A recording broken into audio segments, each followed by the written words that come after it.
You know, most people think the real drama in television happens on screen, but some of the most jaw-dropping moments in TV history never made it to air.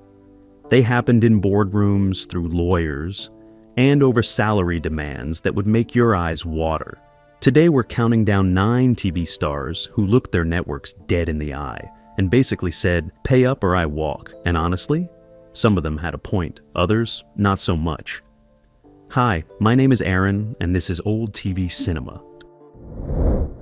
Number 9, McLean Stevenson, MASH. Before we get into the salary wars and the walkouts, we need to start with the guy who proves that sometimes the grass is not greener on the other side. Not even close. MASH premiered in 1972 and quickly became one of the most critically acclaimed shows in television history. Set during the Korean War, it balanced sharp anti-war satire with genuine emotion in a way that had never really been done before on American primetime.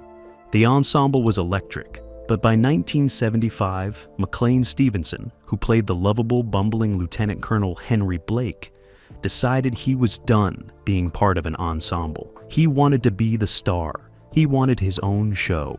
He reportedly believed he was carrying more of MASH than the producers were giving him credit for, and he pushed hard during contract negotiations to get a better deal.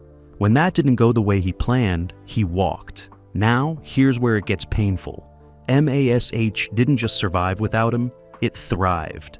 Harry Morgan stepped in as Colonel Sherman Potter, and the show ran for 8 more seasons, eventually going down as one of the greatest series finales in television history. Stevenson, meanwhile, starred in a string of forgettable sitcoms. The McLean Stevenson Show, Hello Larry, Condo, none of them made it past 2 seasons, any of them. In fact, Hello Larry is considered one of the worst sitcoms ever made, and I am not in a position to argue with that assessment. The lesson here is brutal and simple. Sometimes the show is bigger than you think you are.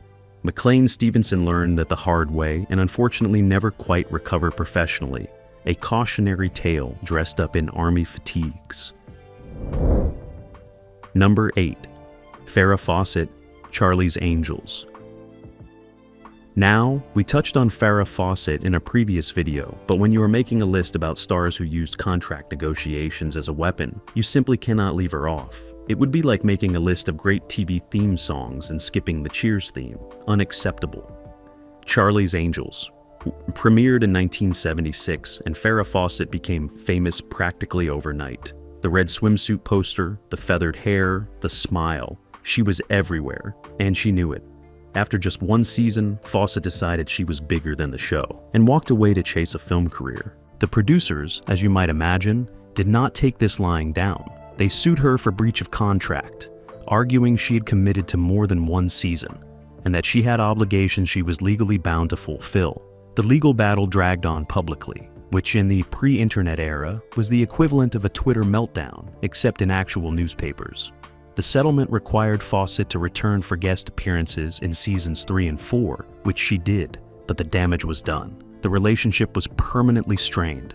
Now, here is the twist. The film career she walked away for. It got off to a rocky start. Her first major film, Somebody Killed Her Husband, was such a flop that critics renamed it Somebody Killed Her Career. Which, look, that is mean, but also they were not entirely wrong at the time. The good news is Fawcett eventually found her footing in dramatic television movies, earning serious critical acclaim and proving she had far more range than Charlie's Angels ever required of her. But the contract drama of '77 remains one of Hollywood's most public salary standoffs. Number 7. Cybill Shepherd, Moonlighting. Okay, so Moonlighting. If you were alive in the mid-1980s and you were not watching Moonlighting on ABC, I genuinely do not know what you were doing with your Tuesday nights. The show paired Cybill Shepherd and Bruce Willis as mismatched private detectives with crackling, almost unbearable chemistry. It was witty, fast-paced, and genuinely unlike anything else on television. Shepherd played Maddie Hayes, a former model-turned-accidental detective agency owner. She was glamorous, sharp, and absolutely essential to the show's identity. But by the time Moonlighting hit its peak in season 3, things behind the scenes had become, let's say, complicated. Shepard and Willis reportedly clashed constantly on set. Scheduling was a nightmare. Episodes were delayed, and when Shepard's contract came up for renegotiation, she pushed hard. Salary increases, creative input, scheduling accommodations. The list was substantial. The negotiations slowed production to a crawl. Episodes aired late.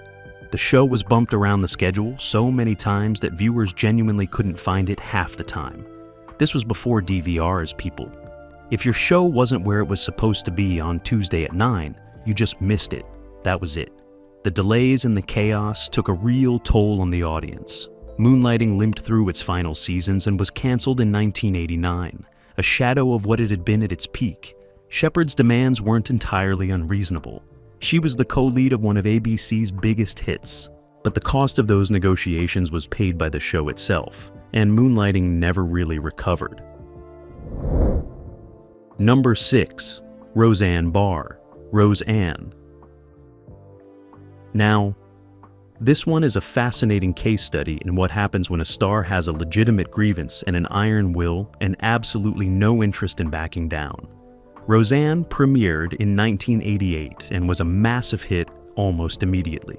Roseanne Barr's portrayal of a working-class mom in Lanford, Illinois, felt genuinely different from the idealized TV families America had grown up with. No Cosby Show brownstone, no Family Ties suburban polish, just a loud, funny, exhausted woman trying to hold her family together on a tight budget. Audiences connected with it deeply. But Barr had a famously turbulent relationship with the show's producers, particularly creator Matt Williams.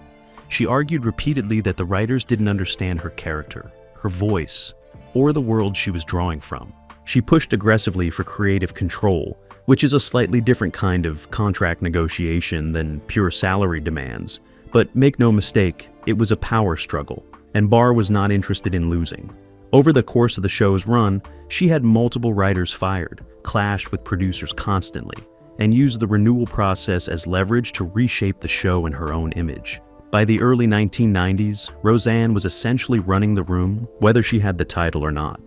Did it work? It honestly, for most of the run, yes.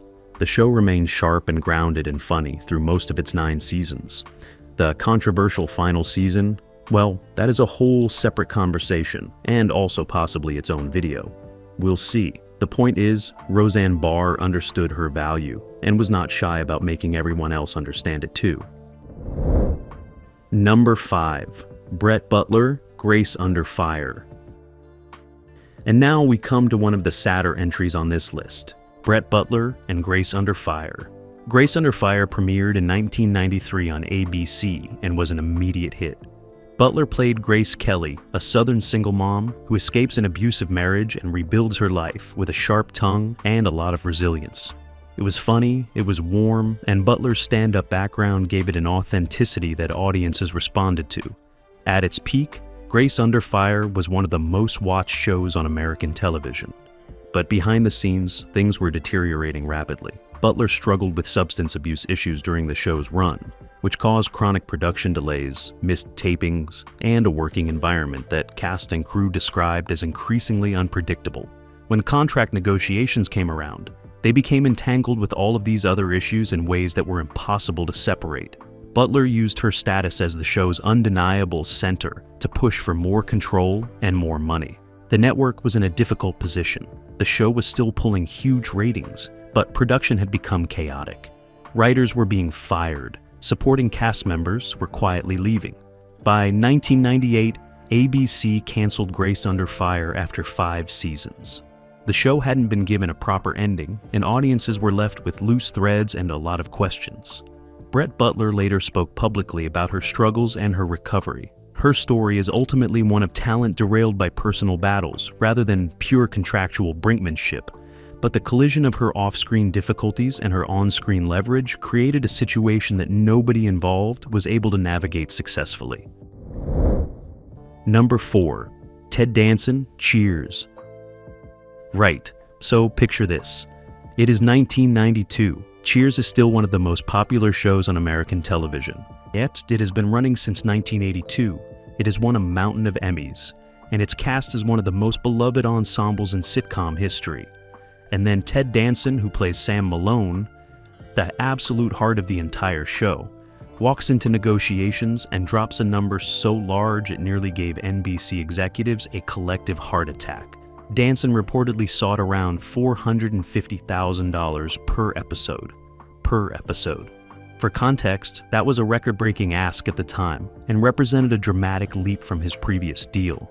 The negotiations were tense, prolonged, and genuinely threatened the show's future. Now, here is the thing. Danson had every right to ask. Sam Malone was Cheers. The whole premise of the show was built around this guy. The bar, the characters, the relationships, they all orbited Sam. Without Danson, there was no Cheers. And he knew it. The network knew it. Everybody knew it. Eventually, a deal was reached. Danson stayed for the show's 11th and final season, which wrapped in 1993 with one of the most watched series finales in television history. 93 million viewers. Let that number sit with you for a moment. 93 million people watched the last episode of Cheers. So, whatever NBC paid Danson, they got their money's worth. But the negotiation itself was a masterclass in leverage. Danson timed his demands perfectly, pushed right up to the edge, and got what he wanted. Unlike some of the other names on this list, he stuck around to see it through to the end. And that matters. Number 3. Tim Allen, Home Improvement. Home Improvement premiered in 1991 and became one of the defining sitcoms of the decade. Tim Allen played Tim Taylor, a lovably incompetent, tool-obsessed TV host with a long-suffering wife, 3 chaotic sons, and a neighbor named Wilson, whose face we never fully saw. I am still not over that, by the way. 11 seasons. We never saw the whole face. The show was a monster hit, consistently ranking in the top 5 in the Nielsen ratings throughout the early and mid-1990s. And Tim Allen, fresh off the success of the Santa Claus film franchise, was riding one of the most remarkable waves of fame any entertainer experienced in that decade. So, when his contract came up for renewal, heading into what would become the show's final seasons, Allen had the kind of leverage that networks have nightmares about. He reportedly sought $1.2 million per episode, which would have made him one of the highest-paid performers in television history at that time. A BC blinked. The negotiations went on long enough that Allen's co-star Patricia Richardson, who played his wife Jill, also walked away from a renewal offer. Suddenly, the show was losing both its leads at the same time, which is the sitcom equivalent of your house losing its walls and its roof simultaneously. Home Improvement ended after season 8 in 1999. Allen later said he was offered a significant amount to continue for a 9th season and turned it down, though the exact figures were disputed. Richardson has been candid about the fact that the contract situation affected her decision as well. The show got a proper send-off at least, but the circumstances surrounding its conclusion were messier than the official story suggested. And, in a way, it is a shame. Home Improvement still had gas in the tank when the negotiations ran it off the road. Number 2. David Caruso, NYPD. Blue. Oh boy. Okay. If McLean Stevenson is the cautionary tale of this list, David Caruso is the cautionary tale wearing sunglasses and insisting he looks cool. NYPD Blue launched in 1993 and was immediately controversial, groundbreaking, and critically praised all at once. Stephen Boshko's gritty police drama pushed the boundaries of what network television was allowed to show, and was unlike anything else in prime time. David Caruso played Detective John Kelly and was flat-out magnetic in the role. He earned a Golden Globe nomination after the first season, and seemingly overnight became one of the hottest names in Hollywood, and that is precisely when things went sideways. After just 1 season, Caruso decided that NYPD Blue was a launching pad, not a destination. He reportedly demanded $100,000 per episode, syndication cuts, and a schedule flexible enough to pursue film projects simultaneously. When the network pushed back, Caruso walked. His final appearance was in Season 2, Episode 4, and he left without much of a send-off. Now, I want to be fair here because we covered this briefly in another video, but the full picture is worth spelling out. The film career that Caruso sacrificed NYPD Blue for did not materialize the way he imagined. Kiss of Death in 1995 barely registered at the box office. Jade, also from '95, was a critical and commercial disaster. Within 2 years of leaving one of television's most acclaimed dramas, Caruso was largely absent from the cultural conversation. NYPD Blue, meanwhile, continued for 11 more seasons, and Jimmy Smits stepped in with a performance so compelling that many fans argue Bobby Simone was the best character the show ever produced.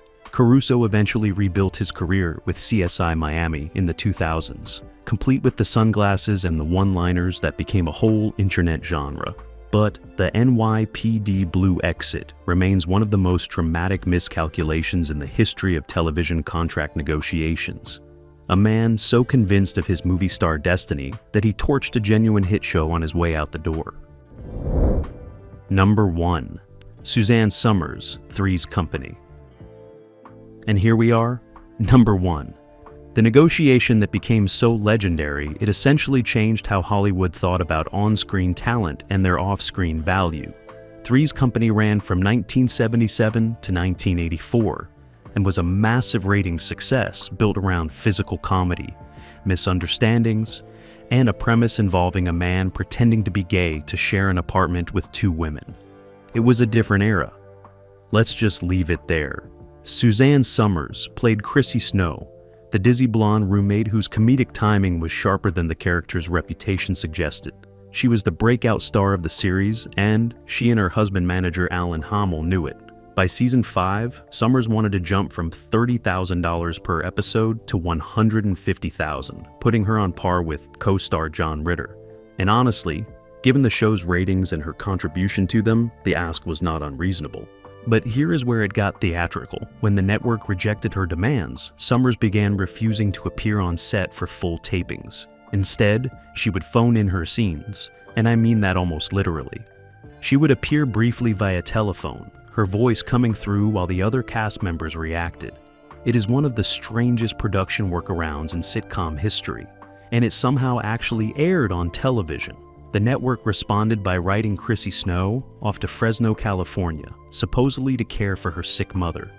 Then, they replaced Summers with first Jenna Lee Harrison and later Terry Garr, cycling through Chrissy substitutes for the rest of the show's run. Neither replacement captured what Summers had brought to the series, and the show's spark was noticeably dimmer for it. The fallout was deeply personal too. Summers' co-stars John Ritter and Joyce DeWitt both felt blindsided and betrayed by the chaos. She reportedly didn't speak to either of them for decades. It wasn't until 2003 that she reconciled with Ritter, just weeks before his sudden death, which adds a real layer of heartbreak to the whole story. Now, Suzanne Summers ultimately landed on her feet, the Thigh Master, the fitness empire. Step by step, a whole second act built on her own terms. But the Three's Company negotiation was the original primetime hostage situation, the blueprint for every salary standoff that followed it, and the moment that proved once and for all that the gap between a star's asking price and a network's comfort zone could sink even the happiest of sitcoms. And that is a wrap on 9 TV stars who turned contract negotiations into appointment television for entertainment lawyers everywhere. Whether they were right to push, wrong to walk, or somewhere uncomfortably in between, these moments changed the shows we loved and reminded everyone that behind every beloved character is a very human conversation about money, power, and respect. Which of these standoffs did you remember, and who do you think made the right call? Drop it in the comments below. And if you want more deep dives into the real stories behind your favorite classic TV, hit that like button and subscribe to Old TV Cinema. New videos every week. I'm Aaron. Thanks for watching. We'll see you next time.